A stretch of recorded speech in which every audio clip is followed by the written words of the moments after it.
வணக்கம். நாம பிரார்த்தனைன்னு சொன்னாலே பொதுவா என்ன நினைப்போம்? மோட்சம் கேட்கறது, ஆன்மீக விடுதலைக்காக வேண்டுறது, அப்படிதானே? ஆனா, நம்மளோட எல்லா உலக தேவைகளையும், ஆசைகளையும் கூட ஒரு பிரார்த்தனையில கேட்க முடியுமா? இன்னைக்கு நாம வேத காலத்திலிருந்து வர்ற சமங்கம்ங்கிற ஒரு ஆச்சரியமான பிரார்த்தனையை பத்தி தான் பார்க்க போறோம். இது வெறும் பாடல் மட்டும் இல்ல, ஒரு முழுமையான வாழ்க்கைக்கே வழிகாட்டுற ஒரு விஷயம். வாங்க, இத பத்தி இன்னும் ஆழமா பார்க்கலாம். இந்த மேற்கோளை பாருங்க. சமகம், நீங்க வெட்கப்படாம முழு மனசோட கேட்கிற எல்லாத்தையும் குடுக்கறேன்னு உறுதி சொல்லுது. இதுதான் இந்த பிரார்த்தனையோட மொத்த சாராம்சமே. இங்க தயக்கத்துக்கோ கூச்சத்துக்கோ இடமே இல்ல. நம்ம தேவைகள் எதுவா இருந்தாலும் சரி, அத முழுமையா தைரியமா கேளுங்கன்னு இந்த மந்திரம் நம்மள ஊக்குவிக்குது. ஆனா ஒரு நிமிஷம் யோசிச்சு பாருங்க. ஒரு புனிதமான பிரார்த்தனை போய் உண்மையிலே எல்லாத்தையும் கேட்டா எப்படி இருக்கும்? இதுதான் சமகத்தை மத்த பிரார்த்தனைகள்ல இருந்து எக்தம் தனிச்சு காட்டுது. பொதுவா நம்ம ஆன்மீக விஷயங்களை மட்டும்தான் கேட்போம். ஆனா இங்க ரொம்ப சின்ன சின்ன உலகத் தேவைகள்ல இருந்து ரொம்ப உயர்ந்த தெய்வீக நிலை வரைக்கும் எல்லாமே கேட்டப்படுது. அப்போ இந்த சமகம்னா என்ன? இது கிருஷ்ண யஜுர்வேதத்திலிருந்து வர்ற ஒரு சக்தி வாய்ந்த துதி. அதோட பேர்லயே அதோட அர்த்தம் இருக்கு. சாமே அப்படின்னா எனக்கும் வேண்டும்னு அர்த்தம். கற்பனை பண்ணி பாருங்க, இந்த மந்திரத்துல 1 2 இல்ல, மொத்தம் 347 கோரிக்கைகள் இருக்கு. இத ஒரு பிரார்த்தனைன்னு சொல்றதை விட ஒரு முழுமையான வாழ்க்கைக்கான ஒரு ஆவணம்னு சொன்னா அதுதான் சரி. சரி, இவ்ளோ பெரிய லிஸ்ட் இது எங்கிருந்து ஆரம்பிக்குது தெரியுமா? ரொம்ப ரொம்ப அடிப்படையான ஒரு விஷயத்துல இருந்து தான். அதாவது ஒரு ஆரோக்கியமான தனிநபர், அப்புறம் ஒரு நிலையான சமூகம், இது ரெண்டும் தான் மத்த எல்லாத்துக்குமே அஸ்திவாரம். இதுல பகுதியான அணுவாகத்துல பிரார்த்தனை ஒரு மனுஷனை முழுமையா ஆரோக்கியமா உருவாக்குறதுல கவனம் செலுத்துது. நல்ல கூர்மையான பார்வை, கேட்கிற திறன், உடம்புல திம்பு, தெளிவான மனசு, நீண்ட ஆயுள், சந்தோஷம்னு ஒரு நல்ல வாழ்க்கைக்கு என்னென்ன அடிப்படை தேவையோ அது எல்லாமே இங்க வரிசைப்படுத்தப்பட்டிருக்கு. ஒரு தனி மனுஷன் நல்லா இருந்தா மட்டும் போதுமா? இல்லல்ல. அடுத்ததா பிரார்த்தனை சமூகம் பக்கம் திரும்புது. தலைமை பண்பு, புகழ், செல்வம், அசைக்க முடியாத நம்பிக்கை, அப்புறம் மத்த எல்லா மக்களோட ஒத்துழைப்புன்னு ஒரு சமூகம் நல்லா இருக்க தேவையான எல்லா கோரிக்கைகளும் 2வது 3வது அணுவாகங்கள்ல வருது.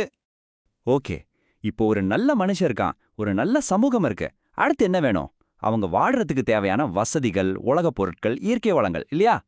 4வது அணுவாகம் நேரடியா நம்மள வாழ்வோட ஆதாரத்துக்கே கூட்டிட்டு போகுது. அதாவது சாப்பாடு மற்றும் விவசாயம்.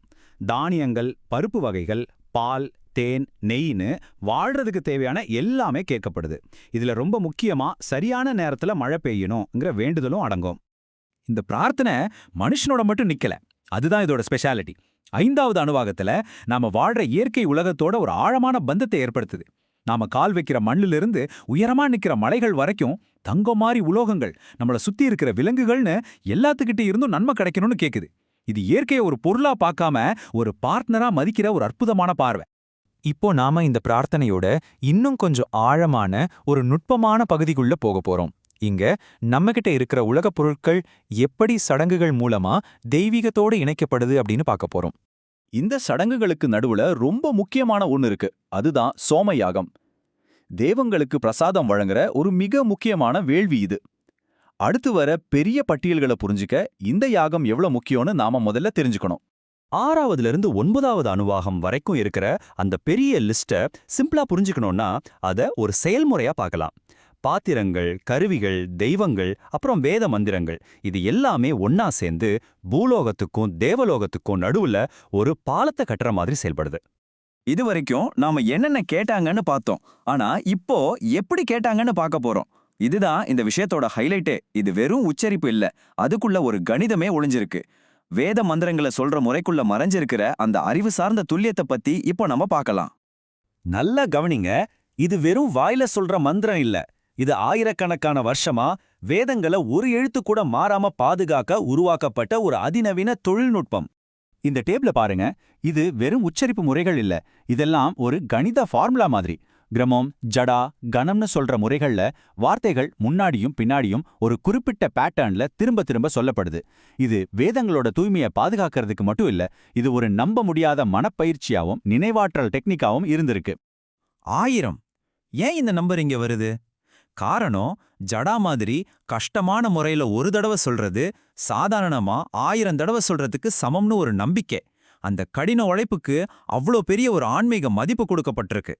சரி, எல்லாத்தையும் பார்த்தாச்சு. இப்போ கடைசியா இந்த முழு பிரார்த்தனைக்கு பின்னாடி இருக்கிற தத்துவம் என்ன? இதுக்காக இவ்ளோ விஷயங்களையும் கேட்கணும். அந்த ஏங்கிற கேள்விக்கு விடைய தேடலாம். சாகமம் நம்மள ஒரு அற்புதமான ஆன்மீக பயணத்துக்கு கூட்டிட்டு போகுது. அதாவது ஸ்காமம்ல இருந்து நிஷ்காமம்ங்கிற நிலைக்கு. ஸ்காமம்னா ஆசைகளோட ஒரு செயலை செய்யறது. நிஷ்காமம்னா பலன்ல எந்த பற்றும் இல்லாம ஒரு செயலை செய்யறது. சாகமம் நம்மளோட தேவைகளை தப்புன்னு சொல்லல, ஆனா அதே ஒரு படியா வச்சு ஆன்மீகத்துல உயர வழிகாட்டுது. இதுதான் சமகத்தோட மைய கருத்து. நல்ல வழியில அறத்தோட வர்ற ஆசைகள் தப்பில்ல. அதுவே கடவுளோட ஒரு வெளிப்பாடு தான். இந்த ஒரு தத்துவம் தான் இந்த பிரார்த்தனையை ரொம்பவே தனித்துவமாக்குது. இந்த முழு விஷயத்தையும் நான் ஒரே ஒரு கேள்வியோட முடிக்கிறேன். ஒருவேளை உங்களுக்கு எல்லாமே கேட்கறதுக்கு ஒரு வாய்ப்பு கிடைச்சா உங்க லிஸ்ட் எங்க போய் முடியும்? சமூகம் நம்மகிட்ட கேட்கிற கேள்வியே இதுதான். நம்ம ஆசைகளோட எல்லையற்ற தன்மையை பத்தி நம்மளையே யோசிக்க வைக்குது. நன்றி.